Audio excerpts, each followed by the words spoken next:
Hey, everybody, welcome back to another episode of The Tactical Leader. Today, I have the pleasure of speaking to Bill Reiman. We're going to talk about how he has built not only a construction business, but real estate and so many more things, as well as a real build podcast. Before we begin, I'll remind you that this show is brought to you by Nightly Productions. If you're a content creator, podcaster, YouTuber, or anybody who wants to create tactical content that delivers, head over to nightly.productions to find out how we can help you discover, embrace, and share your voice all through tactical content delivery. Again, that's nightly.productions.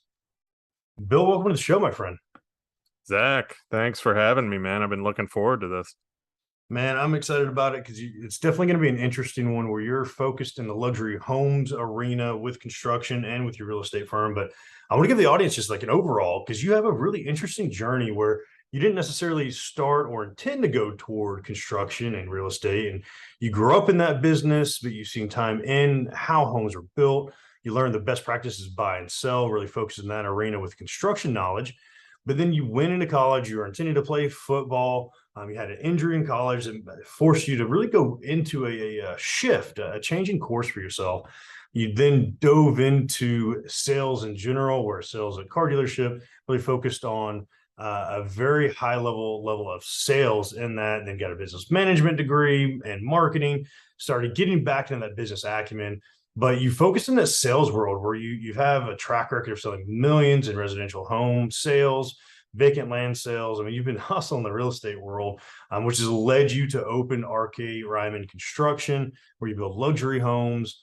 And then you're currently the vice president of that one. And then you're moving into, of course, you have a podcast, the Real Build podcast, where you really focus on furthering the education for people and what they need to look for before buying, building, or selling a home, where your mission is to help people with one of the most significant investments of their lives and be their guide for a smooth process, which is huge because construction and real estate is so hot right now, a lot going on. Before we dive into like how you shifted and maneuvered this journey of yours, what's a fun fact we might not know about you? Fun fact, I was thinking about this is I actually own a little hobby shop. Actually, I'm in sports cards, sports memorabilia, obviously playing sports and everything. I got pretty deep into it. I want to say probably a little over a year ago now. I bought a massive collection. It was crazy how it worked out and how I came across this. I was actually I got into collecting. The sports card market kind of blew up, I think, in 2020 during the pandemic and everything. And I was like, oh man, I could kind of chase my childhood again and get back into that. And so I started kind of getting into it, buying a few here and there. And I was actually I followed Gary V, goes to the garage sales and everything. And I was passing one in my neighborhood, and I was like, something in my head, I never go to them, and something in my head said, go back to that garage sale. So I turned around, went back to it, and got out. I asked the guy that was there, I was like, you got any sports cards or anything? And he goes, yeah, you're into that? I was like, yeah. So he opens up his trunk.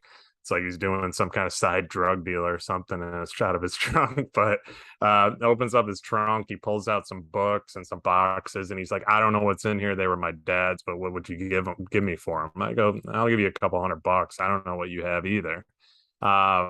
Long story short, that wasn't probably a good deal because I think he picked through all the good cards after I went through it. But that led me to a little old lady actually approached me after I purchased those as I was walking out. And she goes, you're into that stuff? And I said, yes. And she goes, well, one of my best friends lives on the other coast and she has a big collection and she wants to sell it all. And I go, okay. She goes, can I give you her number and get you in contact with her? And I wasn't thinking anything of it. I was like, yeah, why not? Okay. Yeah, I'll text her, reach out. So this lady, we start talking back and forth. She doesn't know me. I had to make her feel comfortable. I'm like, you find me online, and she's like, They're trying to arrange another drug deal over here for yeah, the cards. Yeah. yeah, pretty much. And long story short, she starts sending me pictures of what she has, and it didn't even touch. The pictures didn't even do it justice. 4 trips to the other coast later, I bought out everything from her at a really good deal. And I mean, this collection was I have boxes and boxes of sports cards that I still haven't even gone through, but just classic cards. There was Mickey Mantle cards. There was just a bunch of no rookies, no Mantle rookies, because the Mantle rookie actually just sold for You'd be about 12 retired million. by now. Oh yeah, Yeah. I'd be done. Man. Unfortunately, I didn't get that. She had a separate binders that her son had, and she wouldn't let me touch. And I was thinking that Mantle might be in there, but but anyway, yeah. So side fact, I'm heavily into sports cards. I started an eBay shop and back about a year ago, and it's been successful. I handwrite letters every order that I Nice. get and ship out, and do the handwritten letters, package them nice, ship out the next day, and kind of building that little side hustle business. But it's kind of my getaway from Nice. everything, where I can shut off and enjoy and have some fun because I love sports. So Yeah, I love that piece of it, man. It's funny. I've got a shoot, I'll have to even think about where the heck it is, but I have a stash from my like teen years. I mean, it's got to be 20 years old somewhere.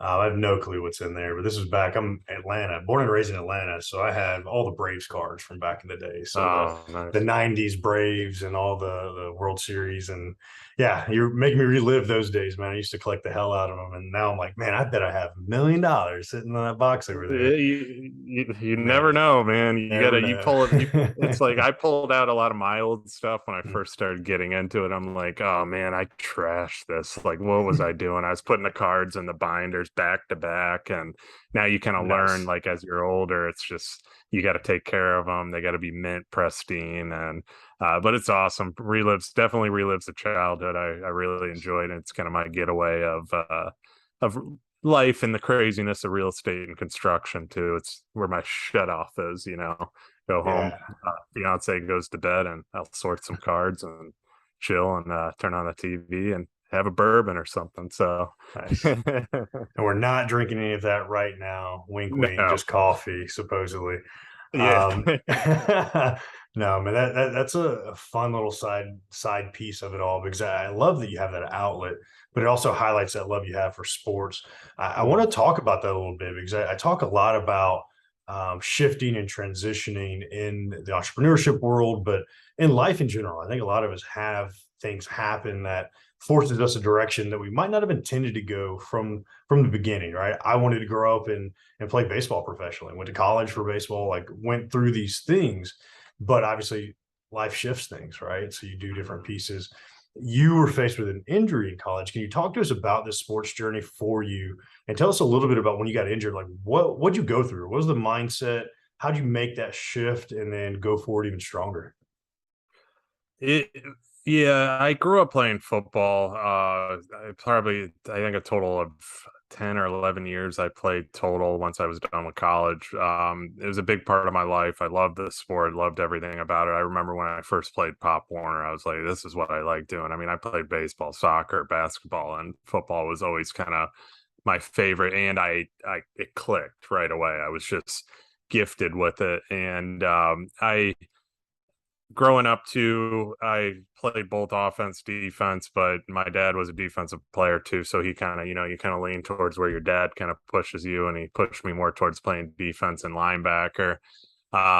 It was a lot of stress on the body. Not gonna lie, feeling it today at 35 years old. Probably gonna have to go in for another shoulder surgery to repair the one that I The injured with ripe football. old age of 35. It falls apart at 30, man. Falls Yeah, apart I at know. 30. I noticed that. I noticed that, especially once that 35 hit, it's like everything started aching a little bit Don't more. tell me. I've got one more year. Let me enjoy my prime over here. Yeah, man. It's so I'm probably gonna have to get the same shoulder repaired again. I actually got a doctor's appointment for that tomorrow, but it was hard. When I played through a lot of injuries with football, it's kind of you toughen up and you learn to kind of live with pain, I guess, in a lot of ways. But the shoulder injury got to a point where I just couldn't do it anymore. It was just a shock to my body every time I hit somebody. Obviously, I played Division I football. Um, I had a lot of success with my career, and I love the sport. You had to dedicate your whole life to the sport. Once I got in college, I realized that too. I had literally no social life, and everything was football, football, football. Wake up, eat, drink. There's just everything. It evolved around. Um, but I got to a point too where there was a coach transition at the school I went to, and I had that thinking point where, okay, I needed surgery. There's a new coach coming in. Where am I going to go from here? I'm going to have to sit out a year, or what's the new coach going to think when I'm sitting out a year, and so on. Where am I going to go from here? Do I want to continue this? Am I going to make the NFL? All these thoughts are starting going through your head. And I finally said, you know what? I've had a good run at it. This can probably happen again. The doctors already said it's like more than likely you'll injure it again every time you make impact on that shoulder. So I had to make the choice of just leaving the school I was at, and just figuring out life from there. And it was hard because you get so used to doing what you get in that mindset, that mode of it's just a consistent thing. I mean, it's just I literally lived football for my whole entire life, and it was a big impactful thing when I decided to leave. And I kind of went through that phase of I didn't know what I was going to do next, where to go next. I think you and I discussed this before, but I thought about going to the Marine Corps because I came from a family of Marines. My dad was a Vietnam veteran. My grandpa was in World War II, so it kind of ran in the blood. And my dad was not having that after being in Vietnam, and so and kind of transitioned me back towards figuring out something else. So I went back to the construction industry as a laborer. I was always a laborer for my dad. Wasn't paid the best. Family business, gotta love it. Um, and it was kind of a reset to my life, and where I didn't really have a plan or where I wanted to go next. And that's when my sister's boyfriend at that time kind of asked me, he's like, you're very social, I know you can do this and have success. Why don't you get in the car business? And I saw he had a lot of success with it too. And I was 20 years old at the time. I'm like, yeah, why not? I'm sick of being a laborer, a grunt, just digging ditches and sweeping job sites. So that's kind of where I transitioned into the car business. Had no clue what it was going to be like or what I was going to do. Basically, the only reason I got that job was because of him. Youngest by 20 years, walking in that dealership too. And I mean, I can go full into that story of how I transitioned and so on from there. But that was kind of my next step into figuring it out. I was always good at sales. I always sold stuff growing up. I sold golf balls on a golf course as like, a little kid. I used to go around and pick them up and sell them back to the golfers and make a little profit. I was at lemonade Riding around stand. your little golf cart, doing drug deals on the golf course. Yeah, yeah. Yeah, I was at I lemonade see a stand. theme going on, man. Yeah. I mean, there was stuff it was just I figured out in college. Maybe I shouldn't say this, but when I was in college too, I was giving some of the football players cheaper laundry because I figured out how to use the a girl's bra wire in the quarter slot, and I wouldn't tell them how I was doing it, but I'd charge them less than what they'd have to pay. So I was always kind of that hustler mindset and so on too. And I always figured it out though, and I always knew how to sell, but be real while I was doing it too, and just be myself. And I love that piece of it, man, because we all have that type of journey, right? Where you're trying to find what you're good at, right? Obviously, you Mm. found this piece of it where you're good at sales, you're good at that grind, which is such a difficult piece. And you're from this veteran world, where in the veteran world and in the athletics world, when you're at that level of the best, right? I mean, D1, that's no joke, right? Like you're really Oh, damn good in college, right? The military, I see a lot with veterans. You're operating the top of your class, and I see a lot where you start to correlate who you are, your identity, with that thing, right? You're a football player, you're a military, you're an army guy, right? You're a Marine guy. I can't even get those words out properly. Saying you're a Marine gives me the chills. I'm joking. But as an army guy, we start using that as our identity. How'd you get past that? Did you have any hiccup in that part where your identity was as a football player and you had to shift that mindset? Was it a difficult shift and transition for you mentally in away from that once it was, essentially taken away from you with that injury? yeah, it was difficult because I like I knew I wasn't going to be able to ever play again. Having friends that played too and continuing their careers with it, that was a tough part of it as well. I mean, I guess I always had to work growing up. That's one thing. My dad was a very blue collar family. My dad would wake me up as a kid, even like, I'd have football practice on Saturday. I go from football practice straight to a construction site while everybody else would do their thing and have fun and so on. And a lot of my teammates and everything knew, they just were like, man, you always had to work. It's just how my old man was. Yeah, I had to work for everything. So coming out of football too, I knew not having any money and kind of being broke and not really knowing what where I was going in life and so on. That's where I went back to that work element, went back to being a labor and doing the odds and ends just to try and figure it out too. But the car sales transition, I mean, well, first to answer your question, it was tough. 100% it was tough because you're going from a student athlete that you're eat, sleep, drink football, and it's just you're bred that way. On top of it, it's like you're constantly in a weight room, you're constantly fed, things are kind of always handled for you too as a football player as well. And life was set. I just kind of woke up, did the same routine every single day, and then you're done with that. A snap of a finger, it's done. You just had to make that decision, and now you're in a new life. You're trying to figure it out. So it's like, what's the next process? And getting into the car sales thing, I think that's where sales really truly clicked for me because I had no idea what the hell I was doing. Uh, and going into a dealership, literally trained me for like 2 days. They had me follow this one guy, and then all of a sudden the general manager, he called me junior because I was the youngest by long shot. He goes, Junior, get out there and sell something. You're ready. And I'm like, I have no idea what I'm doing. What do you mean I'm ready? And one story I always remember with that dealership, though, that kind of set me apart, there was the top salesman there. And there's that top salesman wouldn't even acknowledge me, wouldn't even look at me, wouldn't even acknowledge my presence. And that pissed me the hell off. And the guy acted like he was the hottest shit that walked the earth, right? And it aggravated me right away because this was like a month into doing this job. And I'm like, you know what, I'm going to beat this guy because I can. I know I can. So what I actually did without any knowledge or anything about these cars, I actually went into they had brochures back then at the car dealership when I was working. So I actually went in the brochure room, grabbed every single brochure about every single car that was on that lot, brought them home that night, took two little notepads, and the dealership was Naples Dodge and Mazda. So Dodge, Chrysler, and Mazda. Took two notepads. One was Mazda, one was Dodge Chrysler. Each car, wrote every single detail in those notepads about each and every car.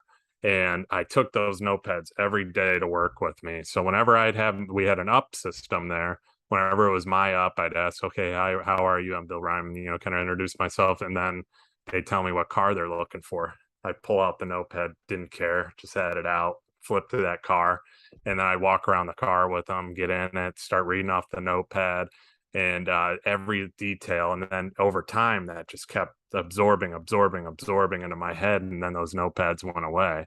And I became the top salesman in every single division of car in that dealership within a 3-month period. I beat that guy that wouldn't talk to me. Guess what? He started talking to me.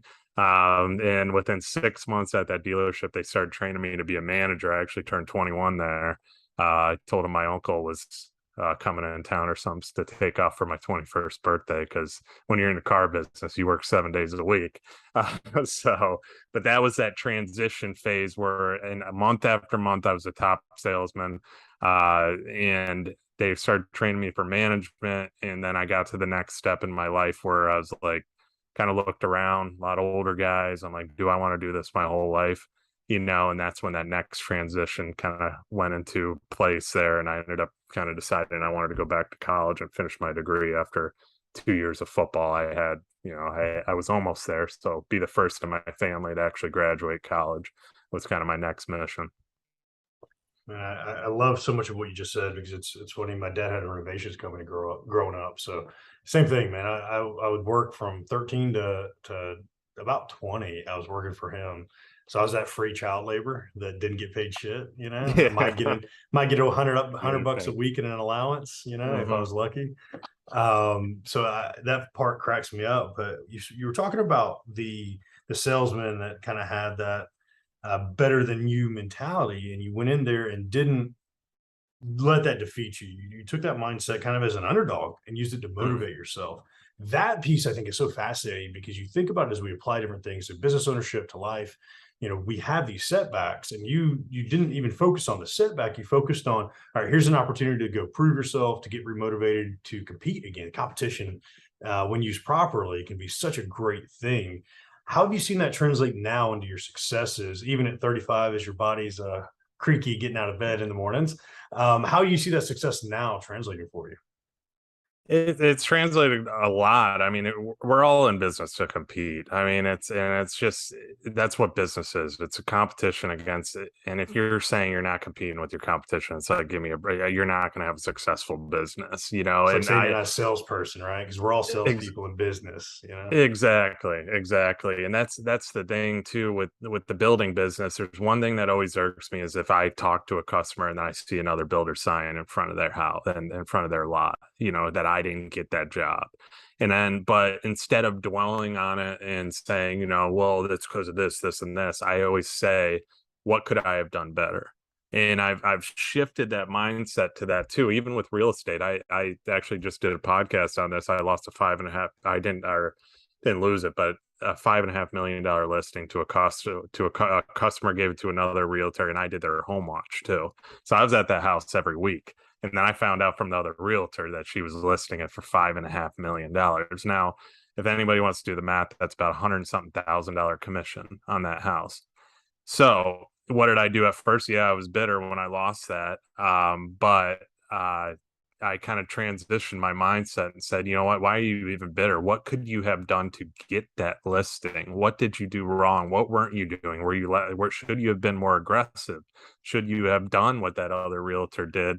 Now, the other realtor kind of set him up to get it. That's the only reason she got it. I'm not going to get into all that, but competition, that's competitive mindset though. That's why right away I shifted that mindset to, okay, what can I do better to beat them the next time too? And I do that in everything I do and try not to dwell, because we all dwell so much on everything that we don't get, but we don't really think about how we could have got it, and plan ahead and how we could have shifted things to make it different. And I believe that, if I would have been negative mindset on that, God would have been like, you know what, you're being negative. I'm not going to give you something. But instead, I took a positive approach to it. They needed something done. I still helped them. The new homeowner, actually, his realtor actually called me for blueprints and was asking me questions. A typical somebody that was bitter would have been like, "No, I ain't helping you. I didn't get the deal. What am I? I didn't make any money. What am I doing?" Instead, I'm like, you know what? Yeah, I'll help because something good could come out of this. And boom, good things happen later on. I just got a listing. I just sold a house for 3 million. Like, there's just good things happen when you're good and you keep that positive mindset and try and just figure out, what you can do better the next time. But it all comes from being competitive. Without being competitive, obviously, like we just talked about, your business, you're not going to have success. And that's the thing with the back to the car dealership thing. Like, it was just, I guess, being a football player, that's being growing up in sports. That's where my competitive mindset came from. And I do want to win. That's the thing. I always want to figure out how I can win, how I can do better. And that's what transitioned from football to my next, to my life now and business and so on. How can I grow? How can I personally grow? How can my business grow? How can I physically grow? Mentally grow and get smarter and better and be able to beat the competition. What are they doing that I'm not? And I look at stuff like that all the time as, what am I doing? What can I do that I can get that leg up? And still be true to myself, be a good person, do business the right way, but win and continue to win. Yeah, and I love that mentality because it means you're always learning. You're always trying to do Mhm. something more, right? Has there been a resource for you, books, podcasts, mentors. I saw you were involved in a mastermind from a couple guys. I don't know if we want to mention them or not, but if we want to give them a plug, but I know them, and I don't know if it's yeah, we can name or not name if you want to name them. But I saw a photo of you with one of the guys, who's the only podcast I really listen to these days, Ed Milet. I'll throw that Mm. name out there at least. Yeah. So obviously you're tied into some great people. What's been that one resource to really help further you overall? I would say that being involved in that being involved with Arte Syndicate too, that literally, to be honest with you, was my first personal like step into real personal development in that journey and that mindset too. I mean, it transitioned a lot in my life. I did a lot for the better. Once I first really dove into personal development, um, things changed completely. I mean, I got a divorce. That's a whole subject we can get into too, because I wasn't with the right person and they were kind of holding me back too. But yes, to give Ed Milet a shout out, and Andy Frisella a shout out too. They've been great mentors to me and great business minds as well. And I've joined a couple other groups too that have really helped shift my mindset and keep me on track as well. And that's what it's all about. I mean, I read, reading is obviously a big plus too. And every book I have is a personal development book. I'm not into the Harry Potters and stuff like that. I never have been. Just kind of stick to what I can learn from. If it's a book, I open it and it doesn't catch on with me, and I just I start thinking while I'm reading, then I put that book down, I open up another one. I look for stuff that's always going to help grow me, help me personally, physically, mentally, any way possible. And that's kind of where that personal development journey really takes shape too. And yeah, so mentorship's been a huge part of it. I highly suggest everybody have one. And then being in those groups too also pushes you, because you kind of get away. Obviously, I have my friends that are in town, always be friends, but then you get in these separate groups of these high level individuals that are constantly always pushing themselves. And you see that. And that's my whole Instagram feed. That's my whole Facebook feed. And it just, when I'm scrolling through Instagram, I'm seeing these guys that are grinding, and I'm like, what am I doing? I put down the phone and I get back to work. So I'm not really on Instagram as much anymore, besides posting for business. But it's really helped me in that aspect of just to keep that fire going and just keep pushing forward for sure. I love that, man, because surrounding yourself with those people is huge. And I know I've been involved. My biggest wins have come out of masterminds. A couple of my businesses came out of partnerships and masterminds. Those people, right? You get into the right room of people, and it shifts the rhetoric attached to your capabilities, because now you're using everybody's capabilities to accomplish those things. So definitely, those two guys are phenomenal individuals. I hear that Hmm. group's amazing. They're Yeah. making some good impact, and I'm curious, as you use this personal development, as you've shifted into pushing yourself forward and challenging yourself day in, day out. What's the legacy you're wanting to leave on the world with all the amazing stuff you're doing in that? I'd say legacy, and this really started taking shape with me. I guess this year recently, and the legacy I want to leave, and especially like with doing the podcast I'm doing, I don't advertise. I don't really charge any. I just do it, and I've been consistent with it for the last 3 years. Is I just want people to know that there are great people out there in the construction industry, the construction and in the real estate industry as well. But more towards the construction industry, the construction industry is filled with so much negativity. And it literally is, false timelines, false pricing, just undercutting, lack of quality. There's just a lot of that out there, and people are very cautious. I deal with a lot of second home customers. A lot of them are cautious when they come to us, and they ask a lot of questions because they were screwed somewhere else. They had a negative experience, and it only takes one negative experience, especially one of the biggest investments you're making in your life, that's going to stick in your head. And I feel like it's my mission. I'm on a mission to kind of get that out of their heads too. And what better platform than being online, podcasts, so on. And I've had a lot of great guests on my show. They all have that same mindset. A lot of them are in Arte Syndicate too. And they all just want to help people. They all want to do business the right way. And there's a lot of construction people out there, but you really don't know them because their voices aren't, construction people aren't the most, video friendly and, happy to hop on a microphone Polished. type They're not folks. polished Yeah. all the time. Yeah, Polished. Great word for it. Yeah. yeah. Yeah, so it's kind of my legacy, obviously, with that is on that aspect, but also with our personal business, obviously, is family business. But my dad started this business back in '95, and I've made it a mission to grow it to something even bigger. And I want to show, and I showed my dad that too, that I can make this into something special. And I'm not even touching where I really want to be overall with this company. It's a process. Business isn't easy. It's getting the right pieces in place, which I'm learning that, and get coached on that too, and figuring all that out, and a new school approach to things as well. My dad's been a big mentor to me. He's, started stuff from scratch, came from nothing, and worked his way up. I saw it my whole life, and very hard worker. And he's instilled that in my brother and I as well, that we have to work. You got to put in the work to get to where you want to be. So, I mean, legacy wise, I see myself as one of the largest, largest high end builders in the state of Florida.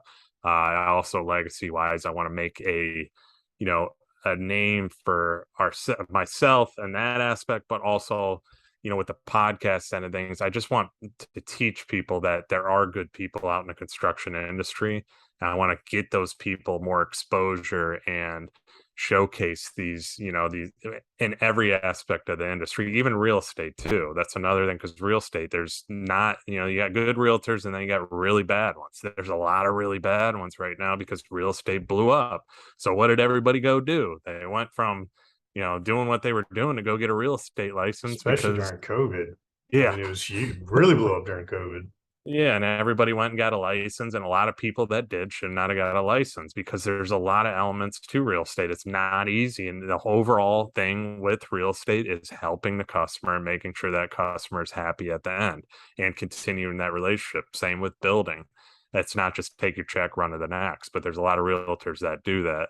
So I'm looking really to with the podcast and growing it and try and just showcase great people around the country, around the world, and just show that there are great people out there that with good mindsets and good mentalities that want to help and take care of people and to over deliver on their product.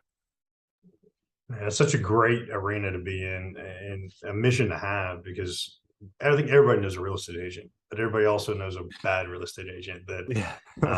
I've had a couple in my time.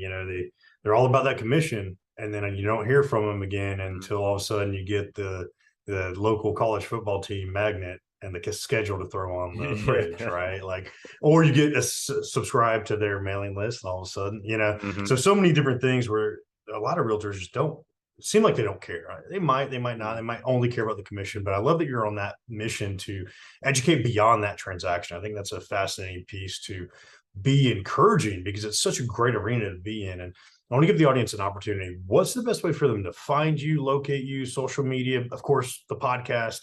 Give us all the handles and the links. Social media is I'm Bill Reiman, so it's I and the letter M, Bill Reiman, since somebody took Bill Reiman and isn't using it too often. And then Bill Reiman on Facebook. You'll see a couple of them, my business profile, my personal. I'm more involved in my personal page on there. And then LinkedIn, same thing.